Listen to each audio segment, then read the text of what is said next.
자, 두 번째로 우리가 생각해 볼 것은 오늘 주제가요, 이 학업과 이 교제 생활의 균형이기 때문에 좀 그 학업에 대해서 좀 생각을 해 보겠습니다. 왜 구원받은 그리스도인들은 학업에 성실히 임해야 하는 것일까요? 왜 대학생 형제 자매님들은 열심히 공부해야 하는 것일까요? 동계 수련회까지 왔는데 공부에 대한 이야기를 드리게 돼서 저도 참 안타깝게 생각합니다.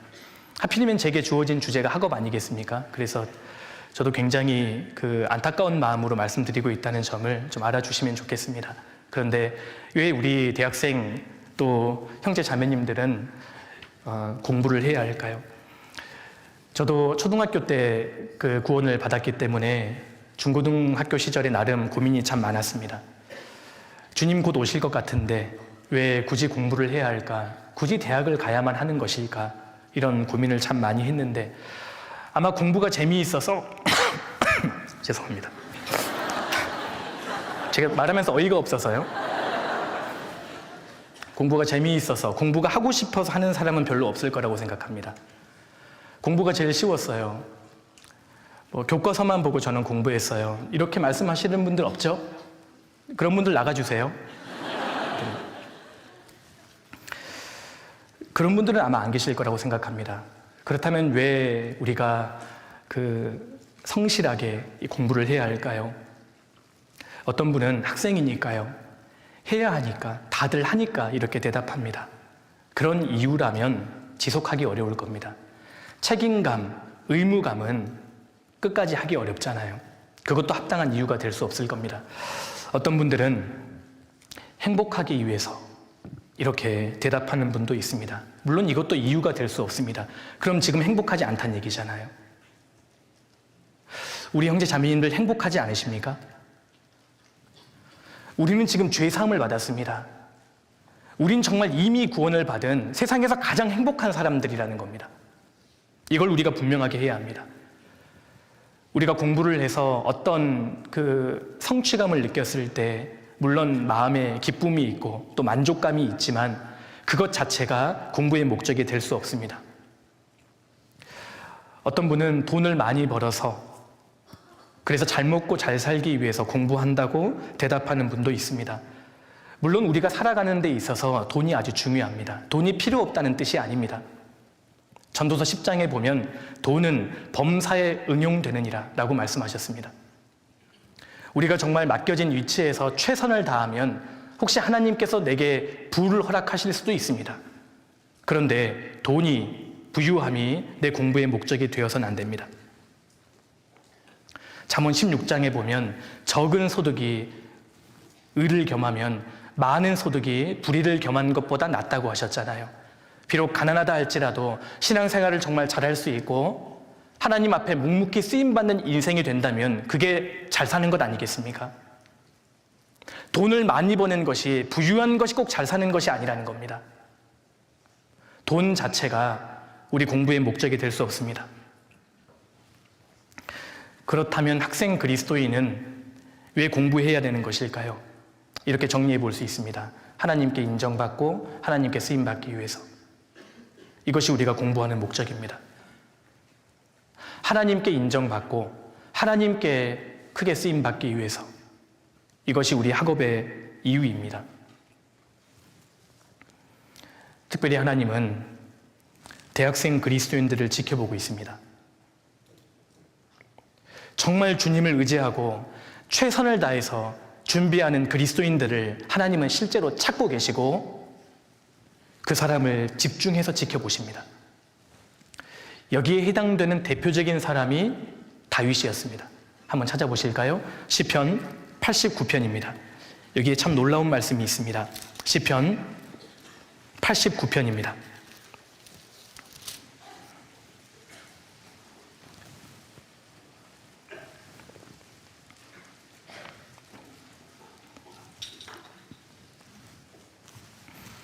(89편) 19절입니다. 19절.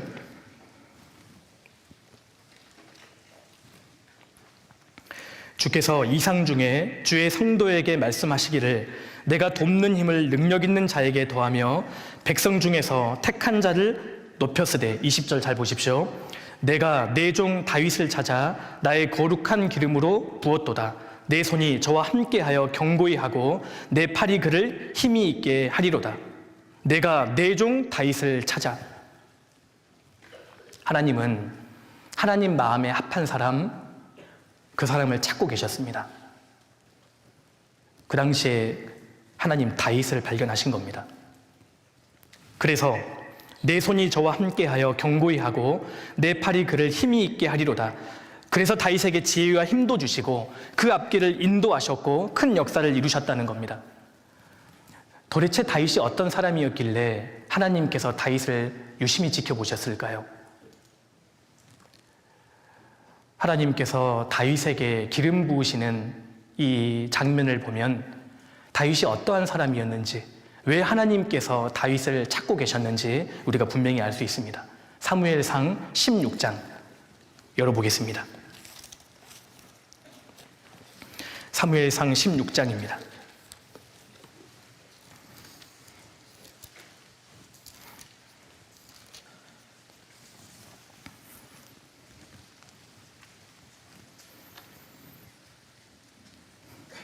(16장) 6절입니다.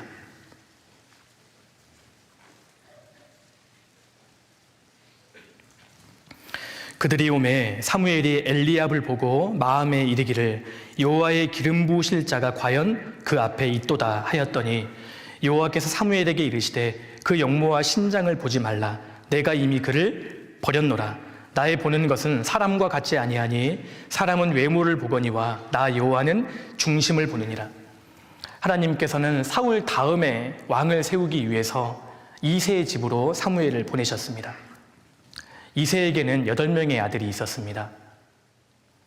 한 사람 한 사람씩 사무엘 앞을 지나가는데요, 사무엘은 첫 번째 아들 장남 엘리압을 보고 생각했습니다. 이 사람이구나. 그런데 하나님께서는 아니라고 말씀하셨습니다. 아마 엘리압은 풍채도 좋고 키도 컸던 것 같습니다. 그런데 하나님은 고개를 저으셨습니다. 사람이 보는 기준과 하나님의 기준은 다릅니다. 그리고 8절부터 읽어보면 총 7명의 아들이 차례로 이 사무엘 앞을 지나갑니다. 그때마다 사무엘이 이렇게 이야기합니다. 이도 여호와께서 택하지 아니하셨느니라. 이 사람도 아니다. 이 사람도 여호와께서 택하지 아니하셨느니라. 아마 사람들은 당황했을 겁니다.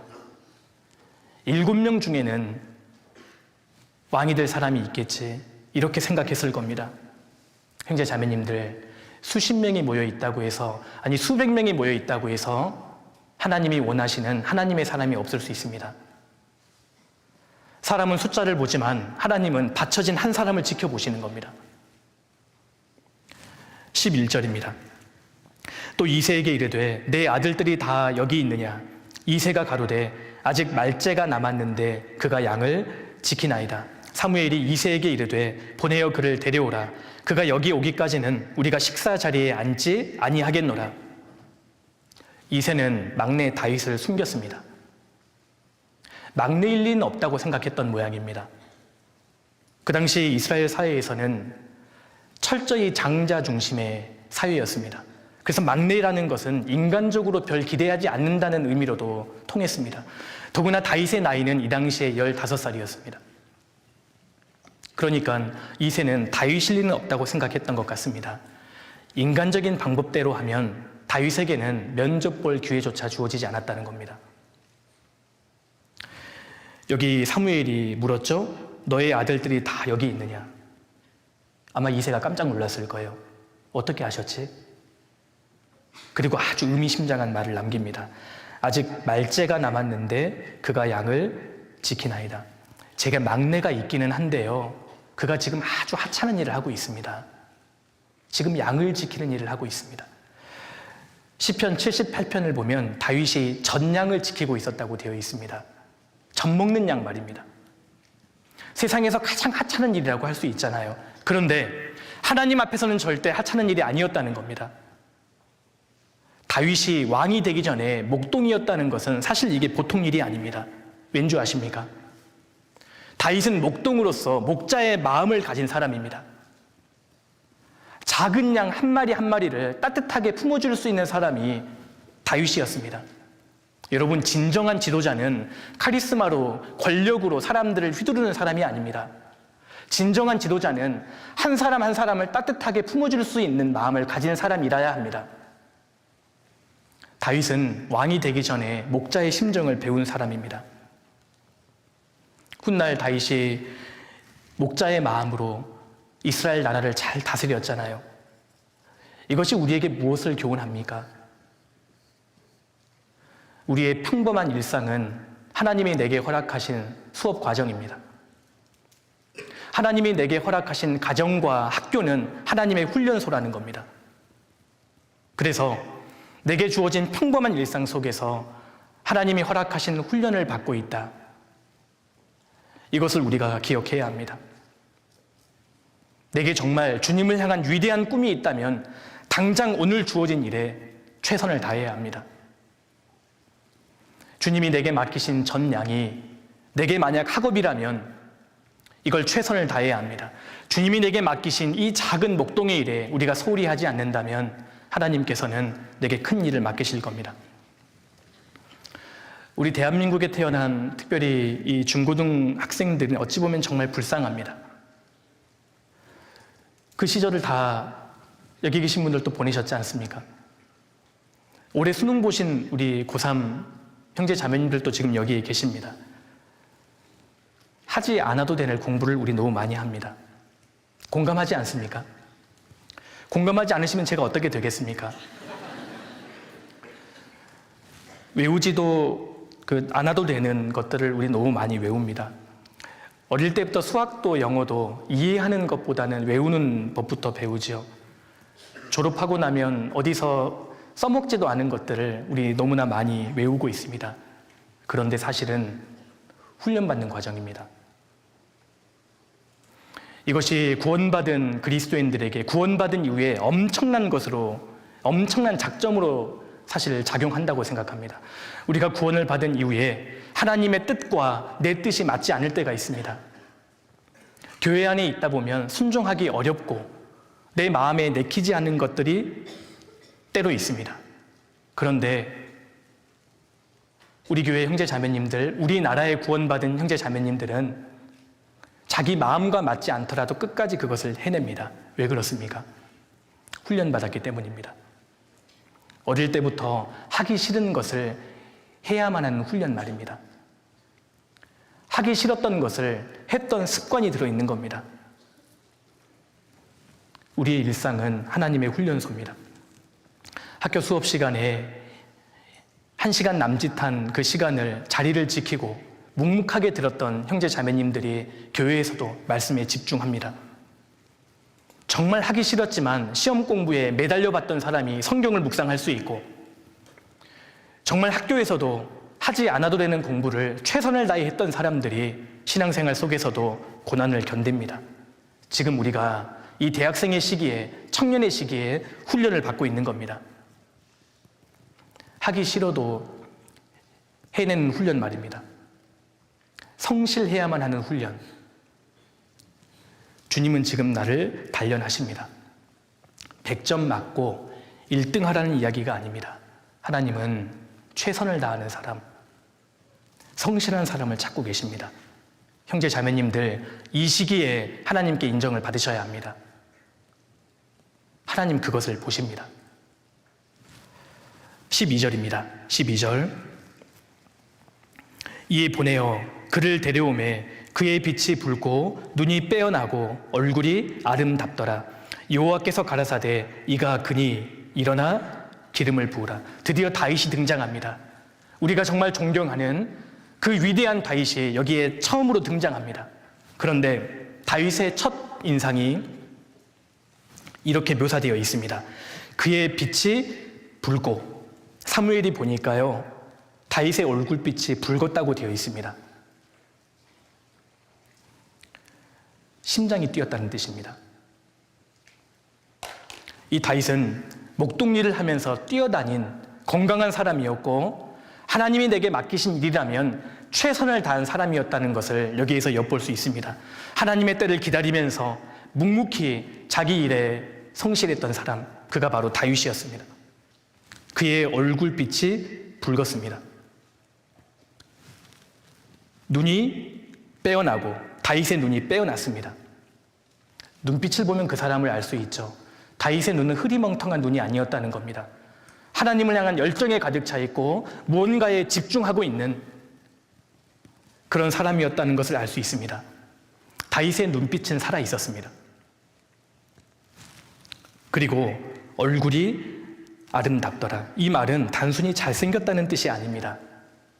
얼굴이 밝고 다윗의 얼굴에서 향기가 났다는 뜻입니다. 여기 얼굴이 아름답더라 이 말 한마디에 다윗이 어떠한 마음가짐으로 어떠한 태도로 양을 쳤는지를 우리가 볼 수 있습니다. 들에 혼자 양을 치면서요. 내 7명의 형들은 사무엘 그 자리에 초청받았는데 나만 초청받지 못했다. 불평하고 만약에 원망했다면 다윗의 얼굴이 이렇게 아름다웠을 리가 없습니다. 혼자 초장에서 양들을 치면서요. 양 엉덩이를 발로 툭툭 치면서 짜증내고 있었다면 다윗의 얼굴이 이렇게 밝았을 리가 없습니다.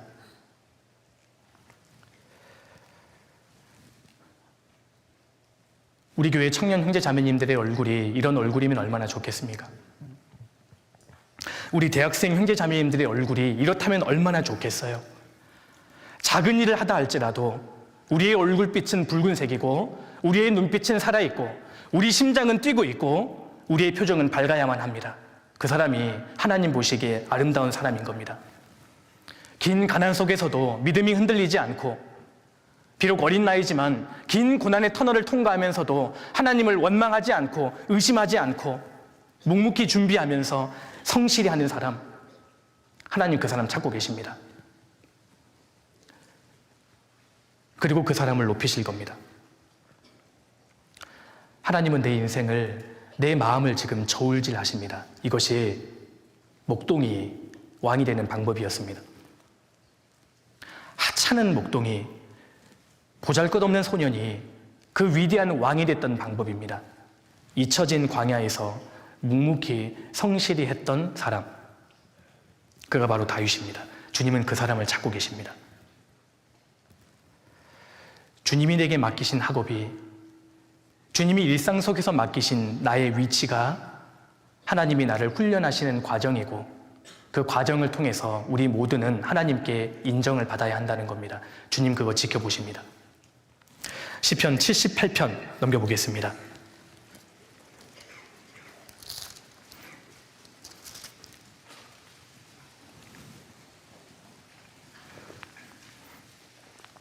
시편 78편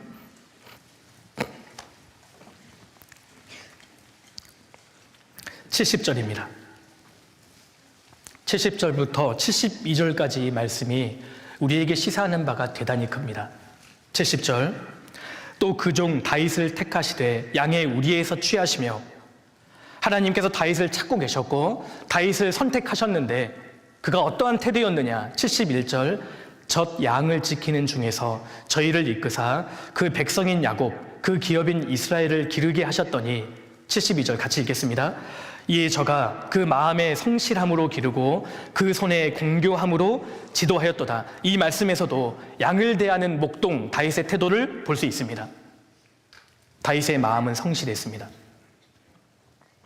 마음의 성실함으로 기르고 아버지가 보든 안 보든 형들이 인정하든 인정하지 않든 상관없이 변함없이 한결같은 마음으로 양들을 대한 겁니다.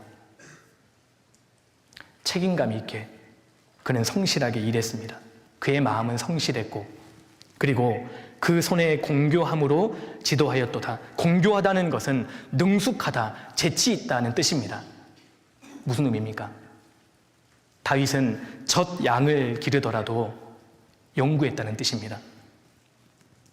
어떻게 하면 한 마리 한 마리를 잘 길러볼까?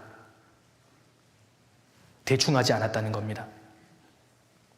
보잘것없는 젖 양을 기르더라도 다윗은 공부하고 연구했던 겁니다.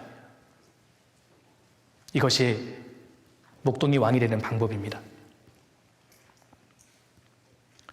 하나님께서는 이스라엘 나라를 맡기시기 전에 다윗에게 양을 맡기셨습니다. 그리고 그 양들을 대하는 다윗의 태도를 보셨습니다. 그리고 하나님이 이렇게 생각하셨을 거예요. 다윗, 너에게는 이제 나라를 맡겨도 되겠다.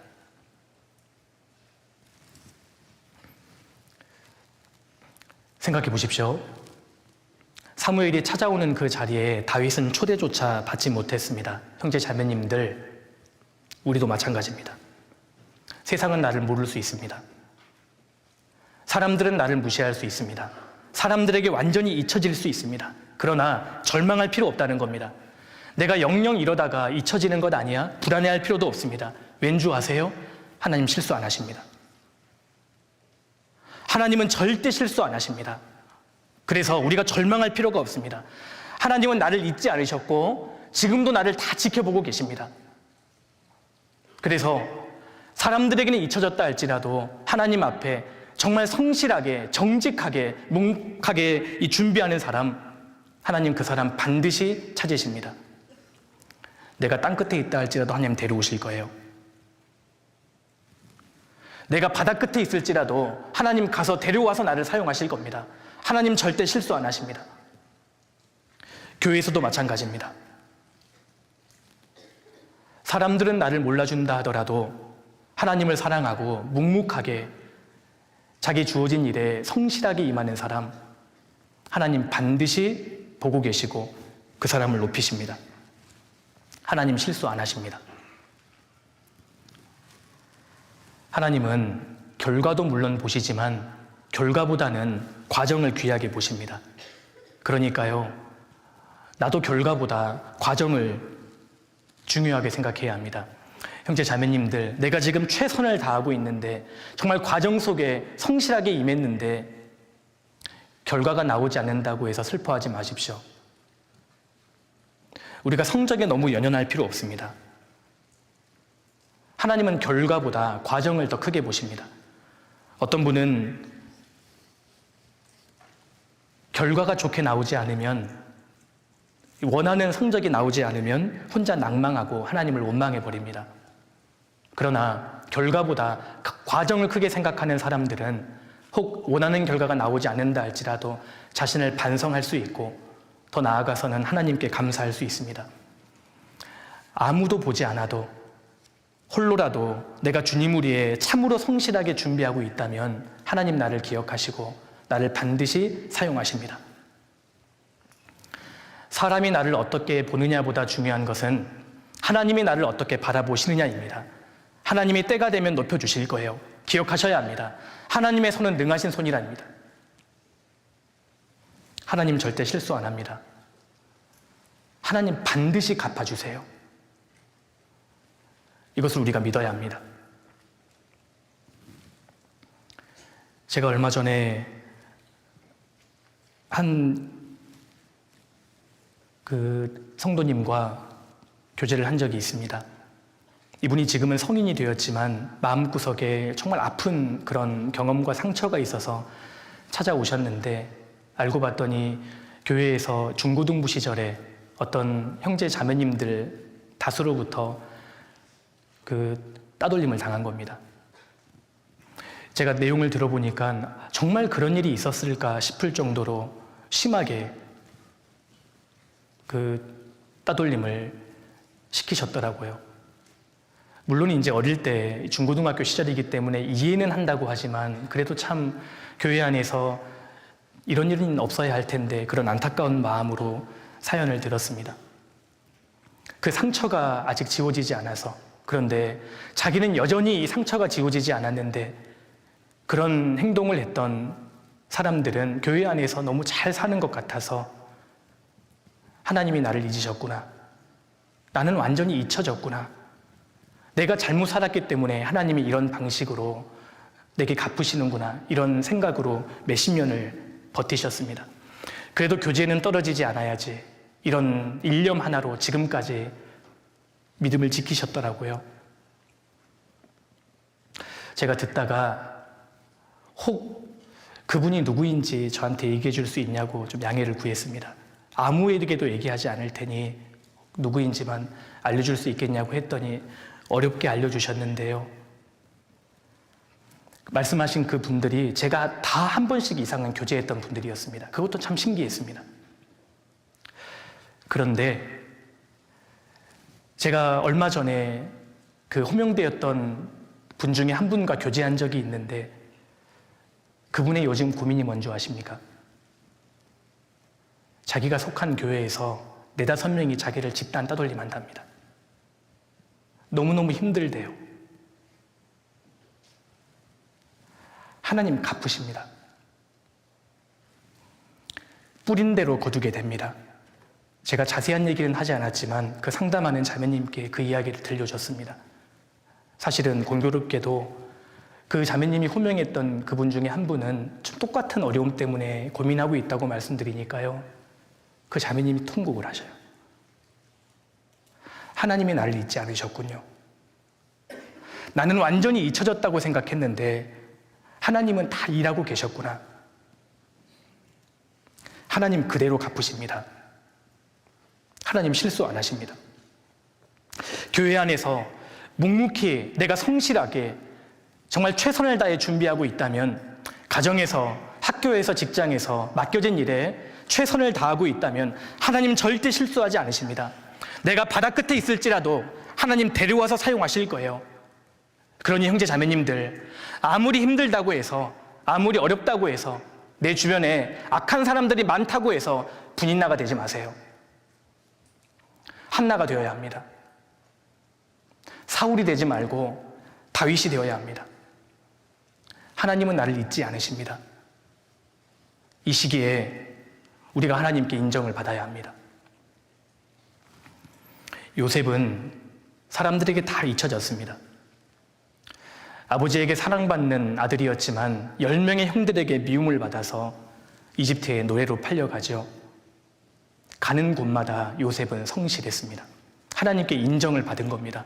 가는 곳마다 그는 하나님을 의지했고 최선을 다했습니다. 그래서 보디발의 집에서 가정 총무라는 자리까지 오르게 됩니다. 그런데 어느 날 이상한 아줌마를 만나서 인생이 꼬이기 시작합니다. 억울한 누명을 쓰고 죄수가 되죠. 무엇을 의미하는 줄 아십니까? 다 잊혀진 거예요.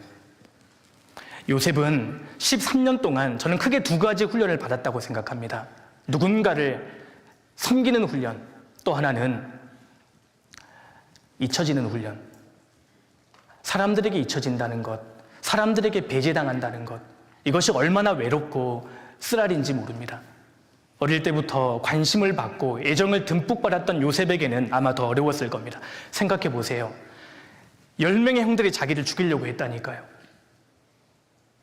요셉에게 트라우마가 없었겠어요? 밤마다 악몽 꾸지 않았을 거라고 생각하십니까? 요셉이 믿음의 사람이었습니다. 매일 기도했을 거라고요. 매일 눈물로 기도했을 겁니다. 하나님 철저히 침묵하셨습니다. 가정 총무 자리에서 완전히 죄수가 됩니다. 더 잊혀져 버린 거잖아요. 감옥에서도 그는 하나님을 의지했고 최선을 다합니다. 13년 이 요셉의 고난의 과정 속에서 어떤 시기가 가장 어려웠을 거라고 생각하십니까? 저는 창세기 40장 마지막 부분이었을 거라고 생각합니다. 형들이 요셉을 팔았을 때가 아닙니다. 억울한 누명을 쓰고 감옥에 들어갔을 때보다 요셉이 철저히 무너졌던 때는 창세기 40장 마지막 구절이었을 거라고 생각합니다. 한번 찾아보겠습니다. 창세기 40장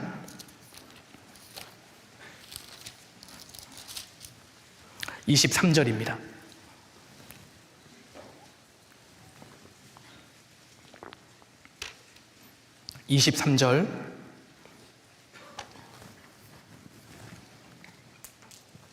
술 맡은 관원장이 요셉을 기억지 않고 잊었더라.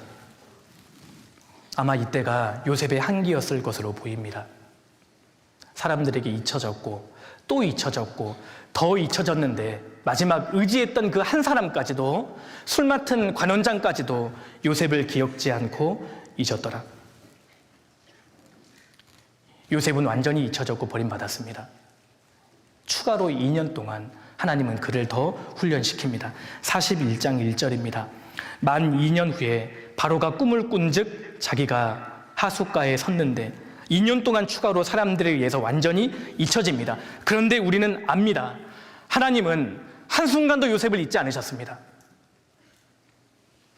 하나님은 요셉을 기억하고 계셨잖아요. 왜 여기 40장 23절에 술 맡은 관원장이 요셉을 기억지 않고 잊었더라라는 구절이 의도적으로 기록되어 있겠습니까? 하나님은 요셉을 기억하시고 잊지 않으신 겁니다. 하나님은 모든 상황 속에서 요셉이 어떻게 행하는지를 지켜보고 계셨습니다. 주어진 위치에서 하나님께 매달리고 성실하게 준비한 요셉. 주변 사람들이 악해도 요셉의 마음은 악해지지 않았습니다. 결국 하나님께 인정을 받은 요셉은 총리 대신이 됩니다. 하나님께 귀하게 쓰임을 받습니다. 하나님은 지금도 요셉과 같은 사람, 다윗과 같은 사람을 찾고 계십니다. 우리가 이 시기에 하나님께 인정을 받아야 합니다. 이것이 우리가 공부하는 목적입니다. 대학생의 시기에, 청년의 시기에 하나님 앞에 보여드려야 합니다. 주님이 내게 허락하신 이 일이라면 제가 정말 최선을 다하겠습니다. 주님, 제가 체력도 부족하고 지혜도 부족하고 시간도 부족하지만 주님 제게 맡기신 일이기 때문에 제가 모든 일에 최선을 다해 보겠습니다. 제가 주님만을 의지합니다. 제가 이 시기에 하나님께 인정을 받고 싶습니다. 하나님이 그때부터 내 인생을 지켜보실 겁니다. 주님이 제게 맡기신 젖 양이 학업이기 때문에 주님, 제가 이 일에 최선을 다하겠습니다. 주님 그 인생을 찾고 계십니다. 하나님께 인정을 받고 쓰임받기 위해서 우리가 공부하는 겁니다. 이 목적을 우리가 잊지 말아야 합니다. 자기 사업에 근실한 사람을 보았느냐? 이러한 사람은 왕 앞에 설 것이요 천한 자 앞에 서지 아니하리라. 근실한 사람, 남의 눈치 보지 않고 묵묵하게 자기 일에 성실하게 임하는 사람, 그 사람은 절대 천해지지 않습니다. 왕 앞에 설 정도로 존귀하게 됩니다.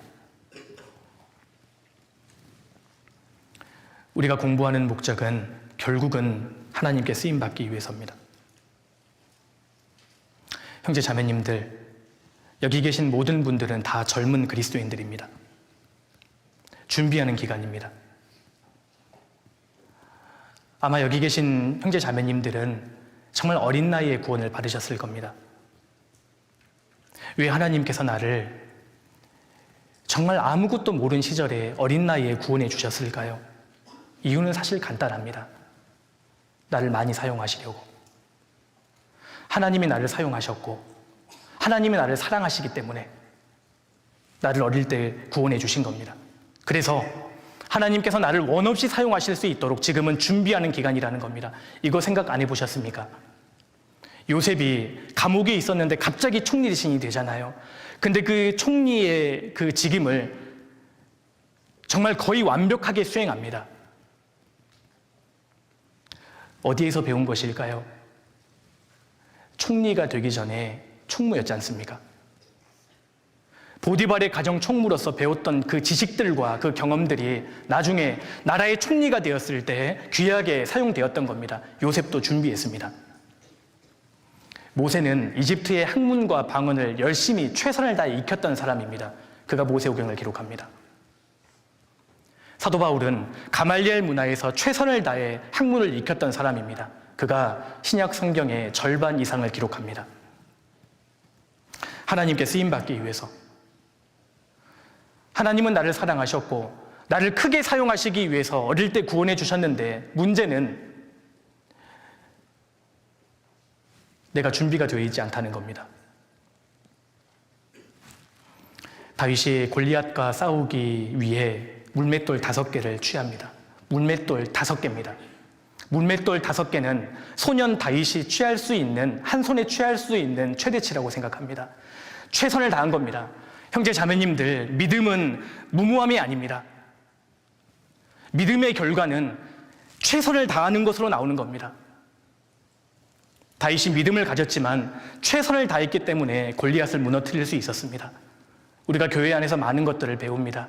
세계복음화, 캠퍼스 복음화, 이야기하지만 우리 형제 자매님들 문맷돌 있으세요? 손에 문맷돌 가진 거 있으십니까? 문맷돌이 준비되어 있지 않은데 어떻게 골리앗을 쓰러뜨릴 수 있겠습니까? 믿음은 무모함이 아닙니다. 준비되어 있어야 합니다. 이 시기에 하나님 앞에 성실함으로 인정을 받아야 합니다. 형제 자매님들 정말 주님께 쓰임받고 싶으십니까?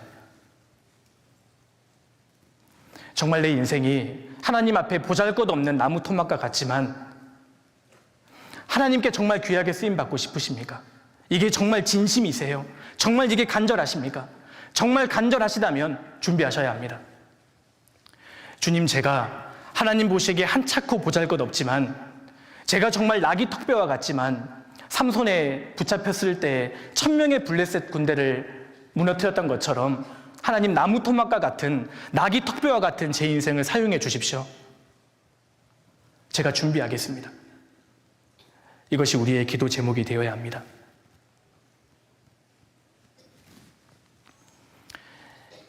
에콰도르의 아우카 부족을 전도하기 위해서 정말 어린 나이부터 준비했던 선교사들이 있습니다. 그 중에 한 명이 잘 아시죠? 짐 엘리엇입니다. 짐 엘리엇이 20대의 나이에 대학생의 시기에 썼던 편지가 책으로 출간됩니다. 전능자의 그늘이라는 책 아마 읽어보신 분 계실 거라고 생각합니다. 그 중에 한 대목을 제가 그대로 읽어드리겠습니다. 주님, 성공하게 하소서. 높은 자리에 오른다는 것이 아니라 제 삶이 하나님의 영광을 드러내는 전시품이 되게 하소서. 하나님, 제가 감히 하나님께 기도합니다. 이 부족한 나무 토막 같은 인생에 불을 붙여주소서. 내가 주를 위해 탈 수 있도록. 저는 오래 사는 것을 원치 않습니다. 주님처럼 완전하고 풍성한 삶을 원합니다. 꿈은 꿈꾸는 자를 가혹하게 다룹니다. 내가 꿈을 꾼다는 것은 죽을 각오를 한다는 말입니다. 저는 오래 사는 것을 원치 않습니다. 주님처럼 완전하고 풍성한 삶을 원합니다. 이것이 그의 꿈이었습니다. 근데 그는 꿈을 이뤘습니다. 오래 살지 않았잖아요. 대신 주님 앞에 풍성한 삶을 살았습니다. 주님께 정말 쓰임받고자 하는 꿈이 있다면, 그 꿈이 정말 진심이라면, 정말 간절하다면 성실함으로 입증해 보여야 합니다. 어릴 때 구원받은 젊은 그리스도인들이 지을 수 있는 가장 큰 죄는 평범해지는 겁니다. 평범함에 안주해버리는 것. 이것이 어릴 때 구원받은 그리스도인이 지을 수 있는 최고의 죄입니다. 대학생 형제자매님들, 높은 꿈을 꾸셔야 합니다. 그것을 위해서 하나님이 나를 어릴 때 구원해 주셨고, 지금까지 교회 안에 두시고 하나님의 사랑과 말씀으로 인도해 주시는 이유입니다. 하나님께 쓰임받기 위해서, 하나님께 인정받고 하나님께 쓰임받기 위해서 우리가 공부하는 겁니다. 이 학업의 목적을 우리가 분명하게 하지 않으면 안 될 겁니다.